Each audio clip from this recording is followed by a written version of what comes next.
Bum bum bum bum bum bum bum bum bum bum bum bum bum bum bum. Hey everybody, come on in. It's time for the simultaneous swaddle. Yes, every 12 hours you get a little bit more of me. Some would say that's plenty, but I don't think they're good sports. I think a little bit more of me is just what you need. It's just what you need. So come on in here. I'm going to be taking some questions, talking about some stuff, getting you ready for an extraordinarily good night of sleep. In fact, why don't you tell me in the comments if you had a really good sleep last night? Because I suggested that you would, and it would be nice to see your confirmation. So tell me if you had a really good night of sleep last night. So let's catch up on the news for the last 12 hours. It's been quite a bit. For example, President Trump did his usual task force press conference, and after it, CNN reported that he was, quote, touting an unproven drug. He was touting. That's right, CNN says that the president was touting. He was out there touting around, touting up that drug. But is that really what happened? Was he touting? I don't think so. I don't think he was touting.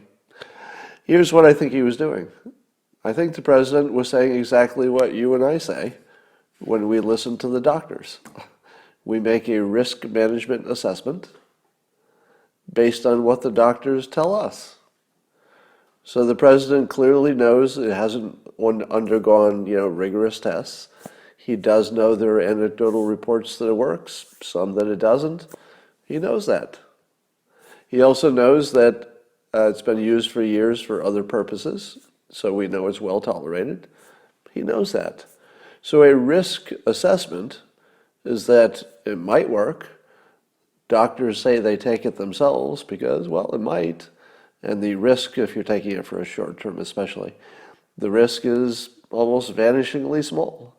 And it might work. There's some indication it might. So is the president touting a drug? Or is he simply looking at what the evidence is that we're all looking at, exactly the same data, and saying, well, it's a risk management situation.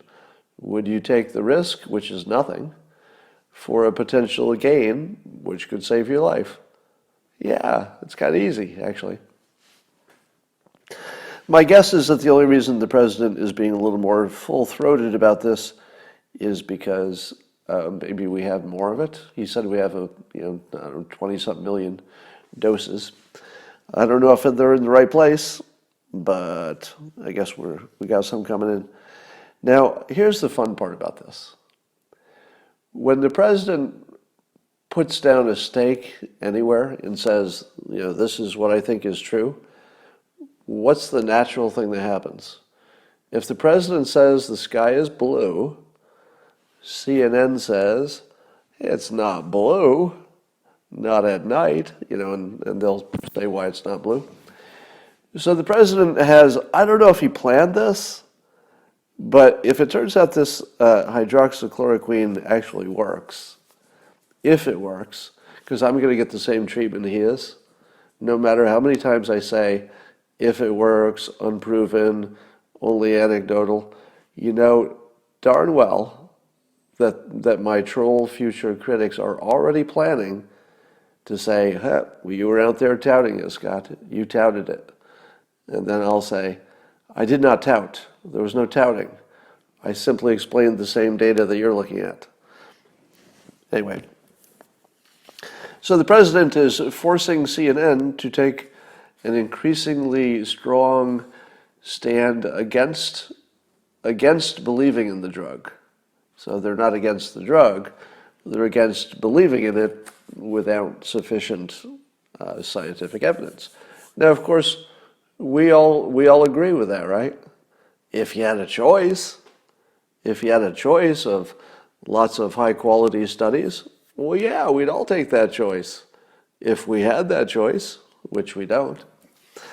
So So I think it's hilarious. If it turns out the drug works, then the president will have forced CNN into mocking him for something that turned out to be right. And there's going to be a lot of mocking because it's basically, as soon as I heard him say it, I thought, well, there's the whole news cycle right there. The CNN and MSNBC will say, it's unproven, it's unproven. I say, it's unproven. As if the president doesn't know that, because he said it's unproven. And they're going to act like he doesn't know it, even though he says it directly. Is it my imagination, or did the number of deaths from coronavirus decline today? It's not the end of the day, but it looks like we're going to end down, right? Now, the other day I said don't get excited about, one day in a row that it looks like it's going down, because then the very next day it was up, of course. But it's down again. It's feeling like we're starting to top, not topping in infections, but topping in deaths, which could be because the hydroxychloroquine works. I don't know. Could be.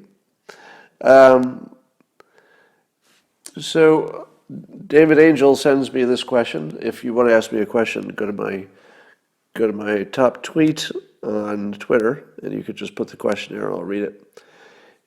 So there's this graph that I've seen, but I don't know to believe it or the source. Anyway, it's a graph that shows the amount of pneumonia by each season or each year in the United States. And it purports to show that the number of cases of pneumonia are way, way, way down this year. Which would mean what? Well, first of all, I don't know where this came from. It's just something I saw on Twitter. So I have no idea if the data is right. But if the data is right, that the number of pneumonias, or things that we call pneumonia, is way down, could it be that we have a counting problem going on? And that that what we think are coronavirus, maybe we used to think are pneumonia, and vice versa.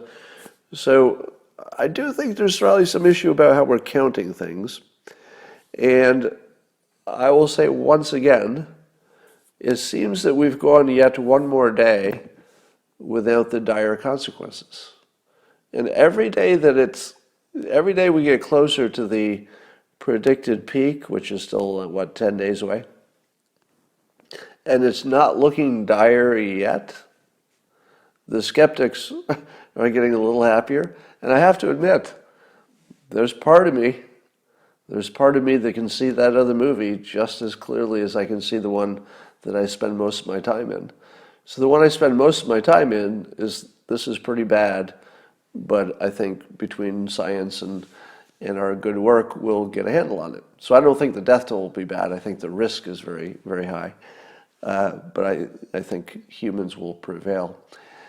But that still puts me in the movie that says it's a gigantic problem that could have killed 2 million people if he did everything wrong. But the people who say it was never a problem and it's all just in your mind and it's just a hysteria, you can't rule them out yet. Because so far we don't have even one hospital over capacity, right? But again, 10 days from now, it could be a hellscape and it could look like, World War zombie. And the experts say that's going to happen. They seem pretty clear that in 10 days we're going to be super unhappy. I can see both movies at this point. And they're both so clear. Can't you see both? I'm not saying that one is definitely going to happen and the other isn't. I'm saying as of this point in time, I can see them both just like they both exist. And it's sort of a Schrodinger's cat situation where it's as if those two futures already exist. And the only thing we're going to do is choose a path. We get to perceive either one, but they're both there, just waiting for us, and you can go either way. You can see in the comments, people are saying the same thing. Normally, one of those paths is not clear. My normal situation is that one of them is clear, and the rest are fuzzy. But there are two that are really clear. All right, Joe Rogan made a little news. He did his interview with Eric Weinstein and Joe Rogan's, they were talking about Joe Biden being mentally degraded. And Joe Rogan said, that he would vote for President Trump over Joe Biden because he didn't think Biden was capable of anything. So the Joe Rogan, take on it is the same as most of yours, I think, which is if you're being honest, if you just step away from the political filter for a while, you're just being honest, you can see it, right? You can see that Biden's not operating with a full clip or something. I love the fact that Joe Rogan makes news just by talking about who he might vote for. You've made it when it's a world headline that you were just talking with a friend and say, I might vote for Trump over then, and it's a headline. I mean, he's doing something right, if that's world news. So I now have my second idiot that I've blocked for misstating what my prediction is of the death toll, and then criticizing me already, before we even know which way things end up, already criticizing me for being wrong for the things that they misremembered I said. So now 2 people have been blocked for doing that. There are going to be a lot of them. I'll bet there will be 24 people that I'll have to block because they will be damn sure I said something else and that I need to admit how wrong I am. Speaking of admitting wrong, Dr. Drew did something amazingly brave, which is he did a special little Periscope today, just apologizing to the public for his take on the coronavirus being maybe a little too optimistic and comparing it a little bit too much to lesser problems. And I thought that was pretty impressive, I gotta say. You don't really expect anybody in the public eye to just say, yep, I got that one wrong. Yeah. So credit to Dr. Drew for acknowledging that. Now, I said before, I don't think he was that far off of Dr. Fauci, was he? Because if you look at where Fauci's evolution was, it's not that different from Dr. Drew. So, if you're wrong, but you also were pretty darn close to the top expert in the world who everybody's looking to, that's not the wrongest you can be. I mean, you could be a lot more wrong than that. Even if the explanation turned out to be suboptimal, you could be a lot more wrong in your life than that. All right. Did anybody confirm if the death count actually went down from yesterday? Because I think it went down sharply. We're still dealing with relatively small numbers. I mean, it's a big number if you happen to be one of the ones who died, but 1,000 can bump around 30% a day. All right. Some of these I don't understand the context. Somebody said, how can a billionaire fund WinHub to improve, that's my startup, to improve communication in real-time cooperative situations? Well, that would be more of a conversation. But if you know any billionaires who want to have that conversation, send them my way. How can we have a trustworthy 2020 election? I think we're way beyond the point where anybody trusts anything, aren't we? Because we don't trust our experts, we don't trust our politicians, we don't trust the news, don't trust anybody, do we? Who do we trust? So the question, how can we have a trustworthy 2020 election, is we can't. It doesn't matter who wins, the other side is going to say there was cheating.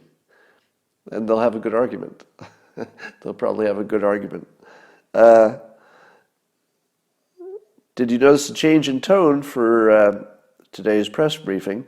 Much more positive. To be honest, to answer your question directly, I did not notice, but now that you mention it, was it more positive? Well, I don't know. Are you having the same issue that I'm having, which is the whole ventilator thing seems like we should know a lot more than we are? I can't even tell, just a few days away from the projected peak, I can't tell if we're 100,000 ventilators short or we already have too many. Can you? Based on everything you've seen, in the press conferences, would you be able to answer this question? Will we be 100,000 ventilators short, despite everything we're doing, or do we already have twice as many as we need? I don't think I can answer the question, because I just hear confusing numbers that don't seem to have any context, which leads me to believe that maybe nobody knows. Now, there is a little hoarding, and there's a question of the government taking control of them to move them where they need to be, which I think is the right answer. They should do that. But could we possibly be less informed about the biggest question? It's the biggest question. And I can't even tell you, the continent that the answer is on. Totally unacceptable.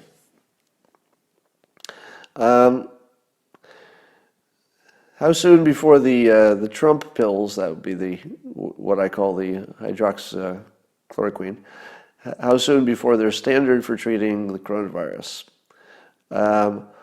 Well, I don't know if it'll be standard until we actually have some test results, and that might be a month from now. So I guess there's a test in the United States that will have some results in a month.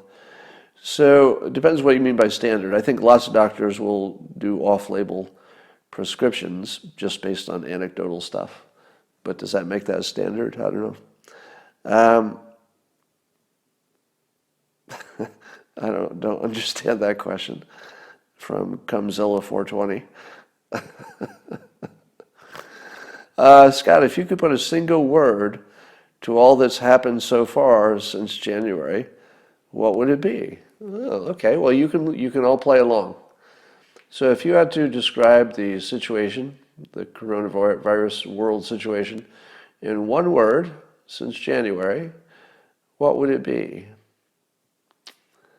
How about transformative? I think it's transformative because so much about the way we think of our world will change. Aside from Christina tickling Chopin, meaning on the piano, what other music soothes you these days? Well, I'm not a music guy. I wish I were.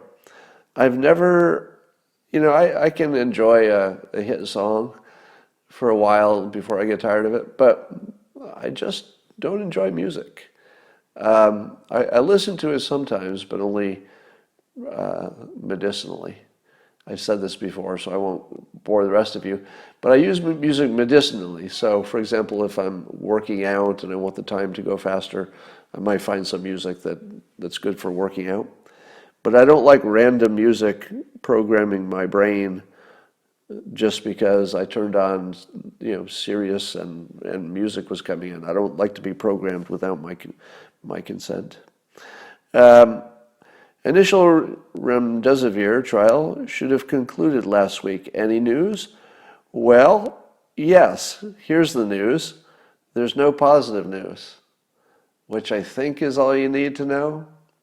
If you saw the survey of, 6,000 doctors were surveyed about what meds they think are working. So that's the most unscientific way you could get an answer, of course, is just asking their opinions.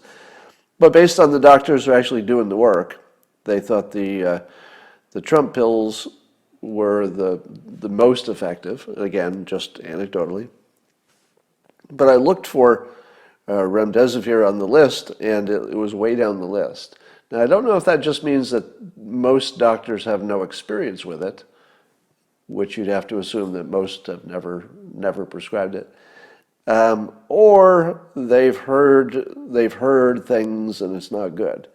So you're right. Enough time has gone by that we should have at least initial indications that it works. And at the very least, the task force would have heard a little bit early, don't you think? Don't you think the task force is already getting early indications from the trials. They just don't want to tell the public for good reasons. And if the task force were hearing good things about remdesivir, I feel like we would have heard about it. Now, they wouldn't have said it works, but they might have said, we're hearing good things about remdesivir. We hope it ends up the way it started to look. They would have teased that it's looking good. But short of that teasing, I'd have to say probably it doesn't. If you had to bet on it, I think we would have heard about it if it did work. All right.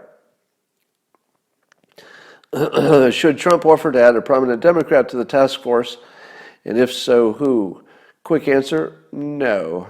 No, he should not. He should just do whatever works best. And adding anybody who would be a, source of conflict or a mole or anything, not during an emergency. Bill Gates conducted an event in 2020 in Wuhan, China. A simulated, 6 weeks before it no, I don't believe that. So I'm going to say that I don't believe whatever this is, this accusation. How fast could we realistically move manufacturers back from China? Well, I'll tell you. There are probably a lot of things that are really, really complicated because it would take a long time to build a factory and get approval, and we got a lot of red tape and such. I think we might be able to cut some of the red tape, but there would still be plenty, and so it depends. And the things which are easiest to move back are the ones that you could replace with a robot, not an employee. So what you might see, because this trend already started, is you may see some manufacturing come back, but being done by robots. So it's a mixed bag, is the answer. What is the likelihood of a retroactive review of deaths currently attributed to COVID-19 to determine the actual cause of death? I think it's highly likely that no matter where it comes out, that people will dig in and say it was done wrong, I think. So I think it's a guarantee that people will criticize it. Whether the critics are right or not, we won't know. Is shakedown street type vending at dead show? I don't know what that is. Do I need to wear a mask while walking my dog? Well, it depends how embarrassed your dog is to be out with you. If you ever notice that your dog sort of looks away and feels embarrassed when you're out walking the dog, you better wear a mask because you don't want to embarrass your dog. Can you teach lucid dreaming? I've heard people say that you can. It's nothing I have experience with. I have experience of training myself to do it, and it's just a process of thinking about something, and then sometimes your dream will extend that thought. So there's no real trick to it. Sometimes it works and sometimes it doesn't. But if you think of a certain scenario before you go to sleep, and you're dedicated to it, you might dream it. How to reconcile New York City morgues running out of room with an overall lower number of deaths? That's a good question. Here's my guess. Right, so we're hearing stuff that's very conflicting, right? We're hearing that the morgue is overrun, or at least in one place. They're putting bodies in a refrigerated truck. At the same time, it seems that there are lower overall accidents in general. So how do you explain that? Here would be my explanation, and this is just a guess. It could be that some hospitals were specializing in coronavirus, so that the hospital that was specializing got all the kinds of cases that people die, so they were just sort of bunched up in one area, but maybe had more to do with that hospital handling the tough cases. Because otherwise we'd see it in the other hospitals, and we're not. So that's my guess. So we should still see some problems upcoming, maybe. Can the U.S. cancel the debt to China? Well, in the sense that you can do anything, but, But if you cancel a debt, then there goes your credit worthiness. So the cost is usually bigger than the gain. Is drama important to the world? Yes, yes it is. Drama is important to the world, meaning that if there wasn't some here naturally, we would create some because we need it. You see it in your personal life all the time. People like drama. We kind of like it. And then the news business, of course, operates on that drama. So yeah, it's important. Maybe it shouldn't be. What to do if you're very sick? Well, that's a doctor question. New top 10 most persuasive words. I'm going to tell you something that's going to make you mad because I can't tell you the real secret. Somewhere in the world, I came across a pod of hypnotists who created a new word that is so powerful, it's crazy. And I can't tell you the word because then you would go find it and you would be sucked into these evil hypnotist schemes. But just trust me, I came across it and I just thought to myself, that is the most powerful word. So they took an existing word and repurposed it. I can't tell you the word. I'm sorry. I just can't. And in repurposing it, they imbued it with power. And it's the most powerful thing I've ever seen. So much so it could change civilization.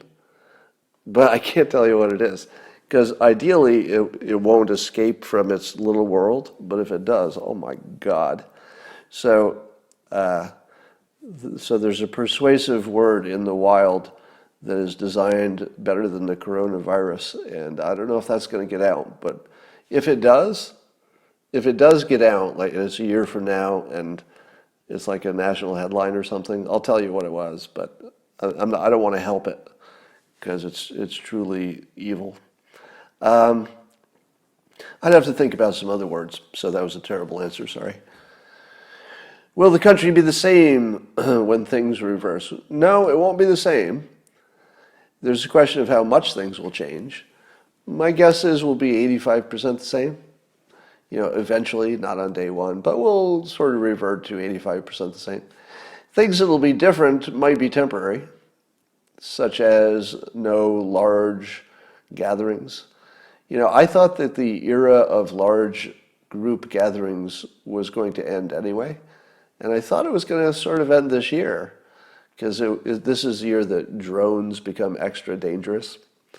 They've been getting more dangerous every year. But at this point, it would be just so easy for somebody with bad intentions to do something bad with a large outdoor crowd, especially outdoor, with some kind of a drone attack. So I've been thinking that large group events were probably going to go away, and this will just push them a little further. Now, if I had to bet, though, I'd bet they'll come back. In the long run, they might go away, but I think they'll come back in a year. So all the businesses that are hit the hardest, they're going to be tough. This cost me my job basically. I don't know the outcome yet. But when this is done, I don't expect many newspapers to remain in business, because a lot of newspapers were sort of, they were declining every year from a pretty good profit margin, but they were getting pretty close to the edge of where they could stay in business.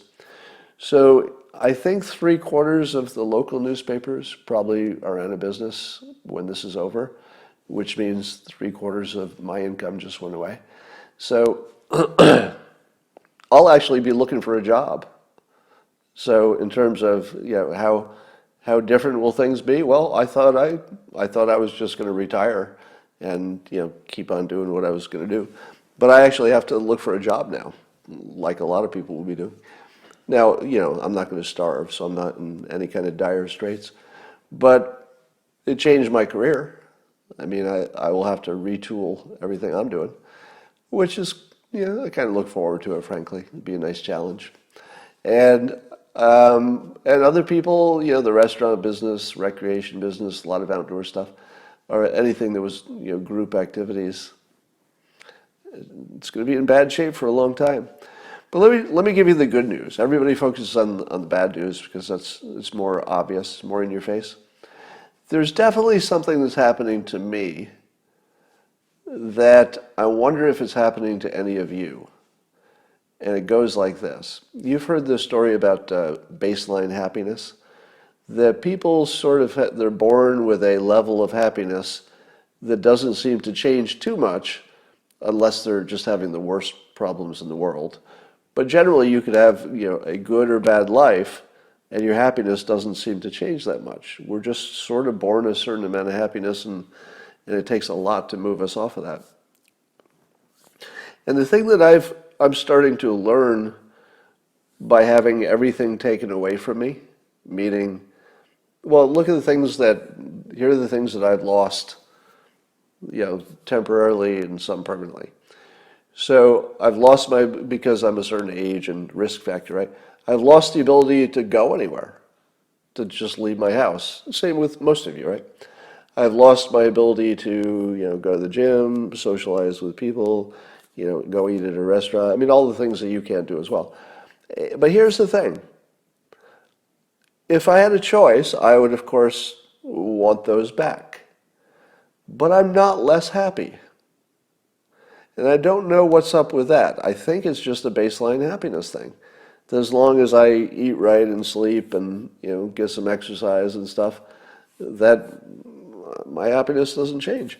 I mean, if you look at the fact that my entire career just blew up, like probably half of the people here just had your job blow up, your retirement blow up. So now you gotta dig in again. Now in theory, that should make me really sad. In theory. But it didn't. And so here's what I found out about myself. And I'm wondering if any of you had this realization. So what I found out about myself is that the stuff I thought I needed to make me happy probably wasn't that important.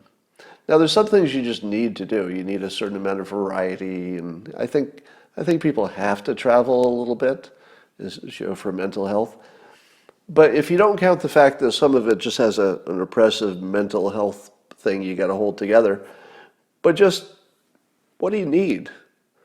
It turns out, I guess I didn't need that much, because my life has really slowed down to, petting the dog and taking a nap and do some work and talk on Periscope. So the stress of my life, weirdly, even though we're in this, in theory, this should be the most stress I've ever had in my life. But I'm not experiencing it that way. I mean, I definitely have my moments, same as most of you, where I can get worked up about worrying about something, but it doesn't last too long. So I would say that the disconnect between the things I think make me happy and the fact that most of them just went away, including my career. I mean, think about it.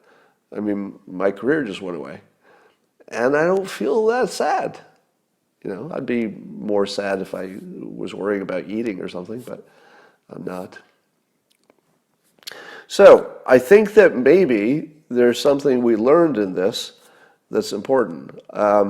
Somebody else pointed out, imagine how terrible this would have been if we didn't have smartphones and Netflix and screens. Because pretty much people are in survival mode, just looking at their little screens because they can't talk to people or go anywhere. But it works. Our little screens are pretty good. So I'm glad we had this. Glad we had this problem when we had good technology. Let's see. What are the odds that we'll have hundreds of thousands of deaths? Well, the experts say pretty good, and I say pretty low. Well, I don't know. I'm not sure if you can calculate odds in this, because my bet is based on us getting really effective really quickly.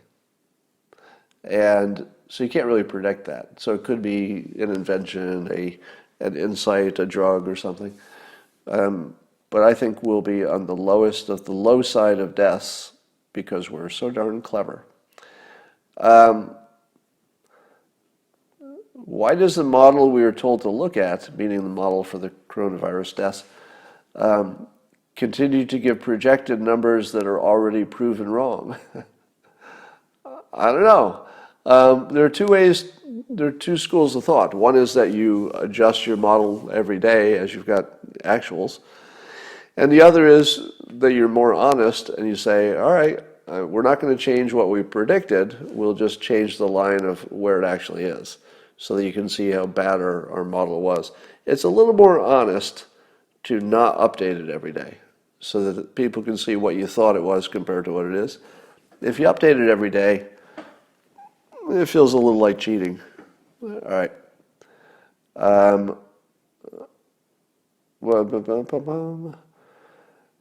How would the world change if we allowed the weak to die?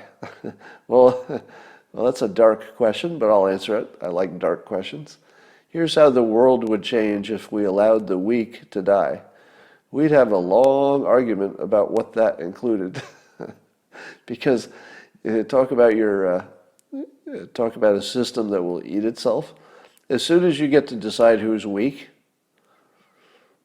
your whole system blows up. So you can't really do that.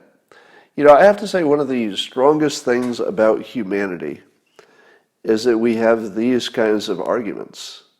And that usually what wins is the side of we're going to keep everybody alive no matter what. And we argue, whether it's the abortion question or whether it's coronavirus, we always have at least half of the country arguing that there's no gray zone when it comes to life.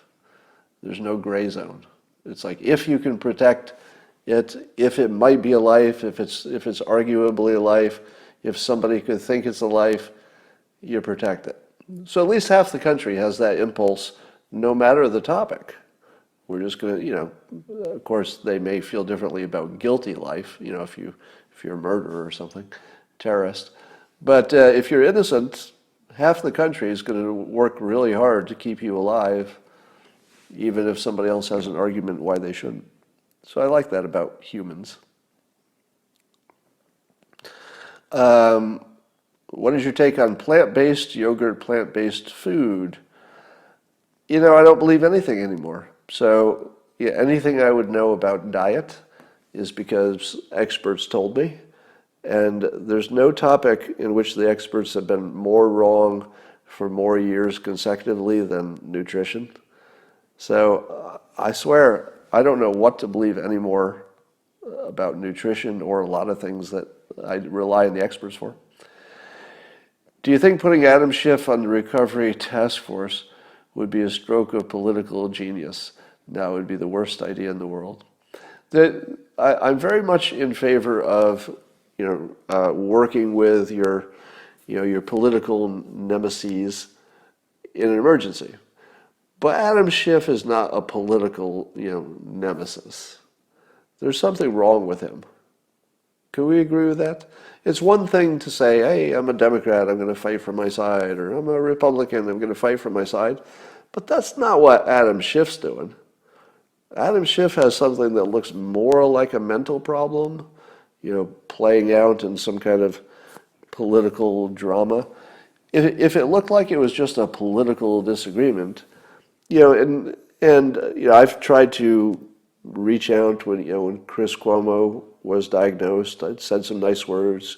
Kathy Griffin. I've been trying to boost the signal of people I normally wouldn't, because it just sends that signal that we're on the same team at the moment. But Schiff doesn't seem like one of them.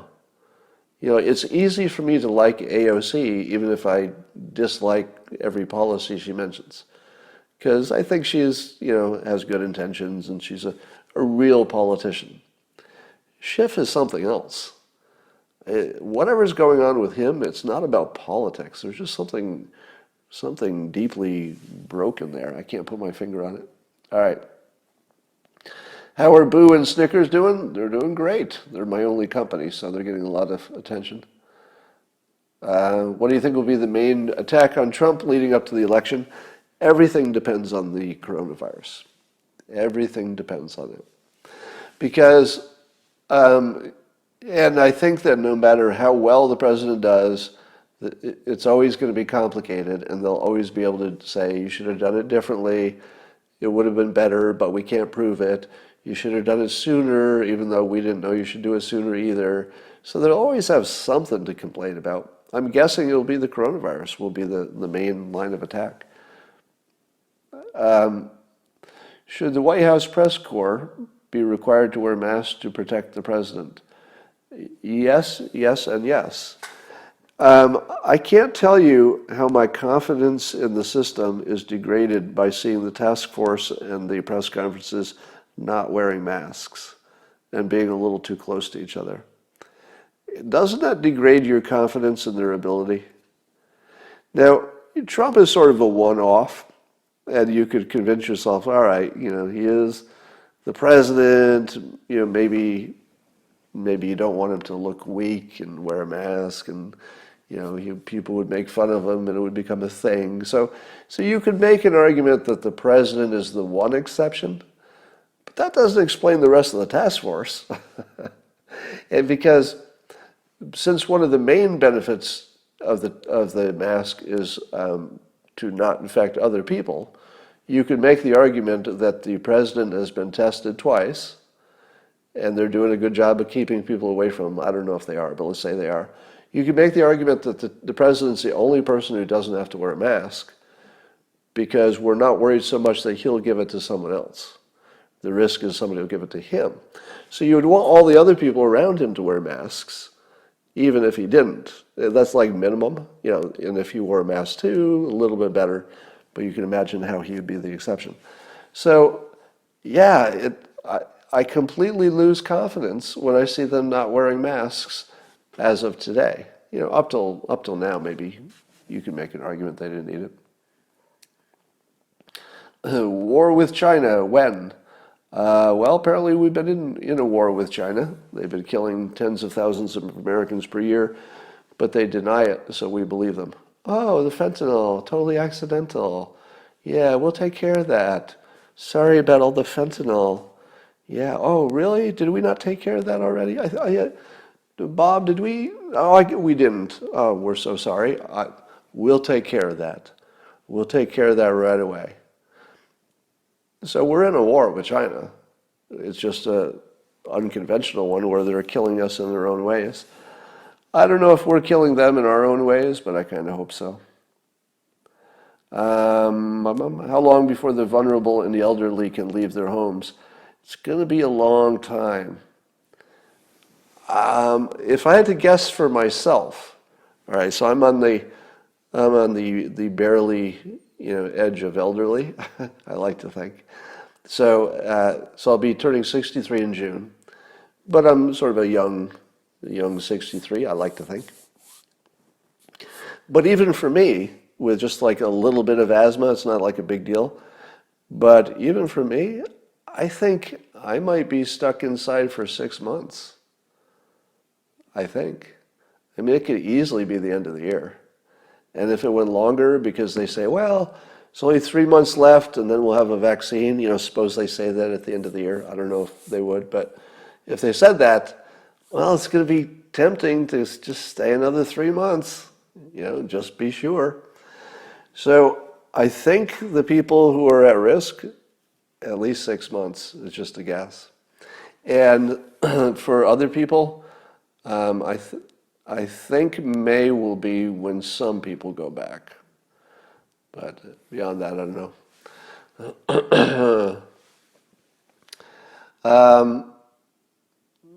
What about the walks? Oh, well, yeah, I could go out for walks. So it's a little ambiguous now whether I'm even allowed to go for a walk. Because I'm not sure that's allowed, right? Technically, we're not really allowed. Yeah. Barnes Law, help him understand. So, yeah, there are a number of people, Adam Townsend and Robert Barnes, and there's some people who still have taken this might be overblown, and this isn't going to be as bad as predicted. there's still some really smart people on that side, which is what keeps that movie alive for me, completely alive. If a month from now, we're saying, man, it just was nothing. We ended up, fewer people died than were killed because of the, shutting down the economy. If it turned out to be the case, I wouldn't even be a little bit surprised at this point. At this point, it would not surprise me to find out the whole thing was overblown. But only because we're so good at mitigating, not because it wasn't a real risk. Another depression? Nope, I don't think so. I don't think so. I actually am still very much on the side of a quick recovery.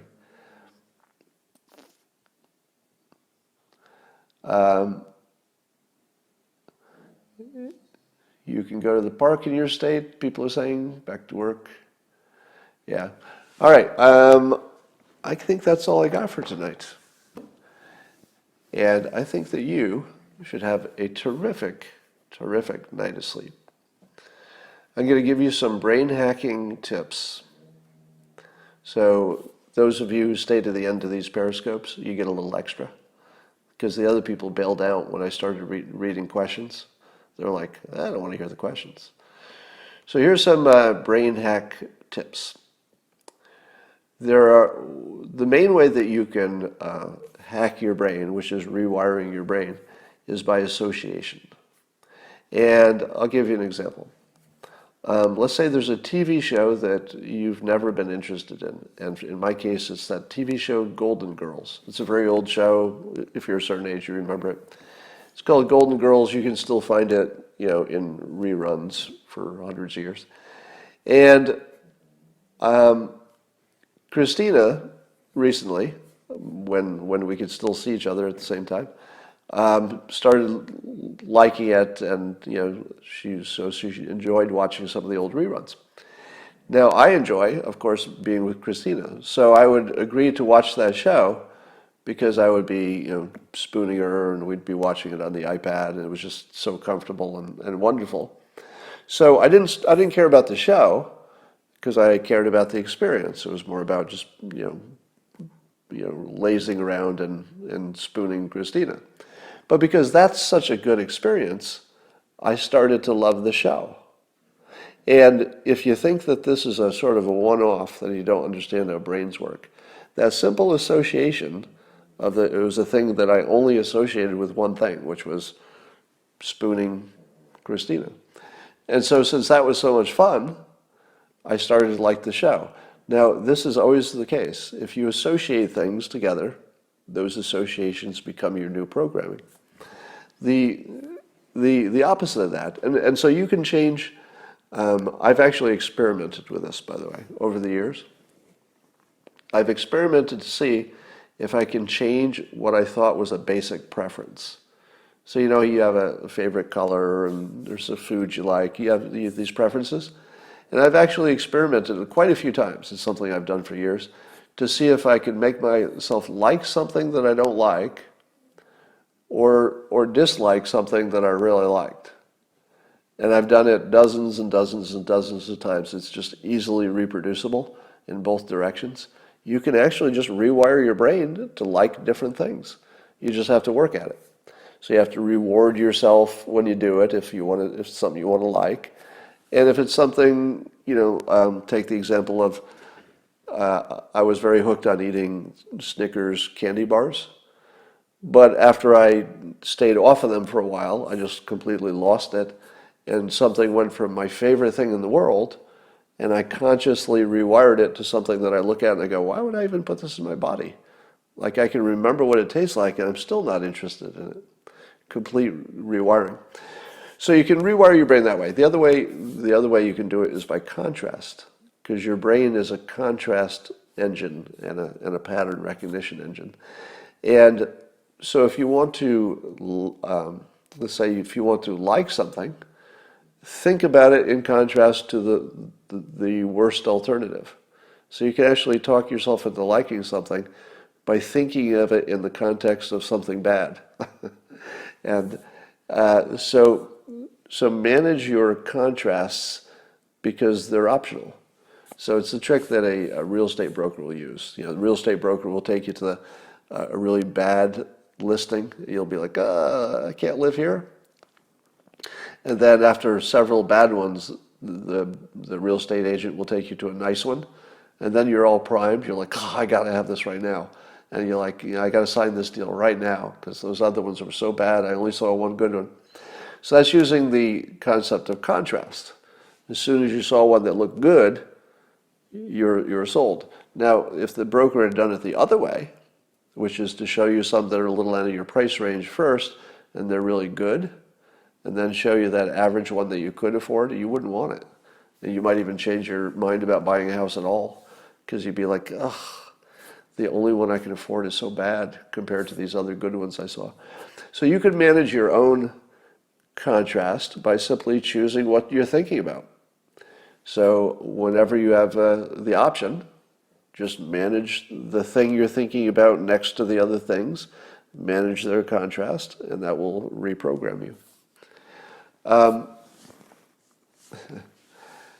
So those are a few tricks right there. And you also want to use the trick of associating things with specific things. I told you in the context of trying to get a good night's sleep, you only want to use your bed for sleeping and or adult activities, but you don't want to use your bed as the place you go to watch movies and stuff like that, because then your brain will think, oh, I'm in bed, this is the time I wake up to watch a movie. So make sure that you have triggers in your life that only are associated with one state. For example, I also teach in my book, How to Fail at Almost Anything and Still Win Big, that if you want to exercise because you know it's good for you, but you get home from work and you just don't have any energy, and you're like, I worked all day, I know I should exercise, I just can't do it. The trick that I teach is to put on your gym clothes, and especially your athletic footwear. Now, assuming that you don't wear your sneakers or your running shoes all day anyway, if it's an unusual feeling, meaning that the only time you have this kind of footwear on is when you exercise, that association will trigger your desire to exercise. So you can be not in the mood at all and say, but at least I can put my sneakers on. And you put them on and you walk around a little bit, and suddenly, just because you dressed for it, it'll trigger you into that state. So that's another mind hack, is find little triggers that you can associate with just one state, and then reinforce them until you can use that trigger to reproduce that state. The other brain hack, of course, is that I talk about too much is talent stacking. You have a certain set of talents, and then you intelligently layer new skills on top. You don't have to be the best in the world, just things that fit together really well. That becomes a brain hack because all new ideas are really old ideas, just combined. So, for example, if you knew something about economics and something about art history, to pick two ridiculous examples, you might notice something in one of those fields that gives you an idea for the other field. It's like, in economics we think of it this way.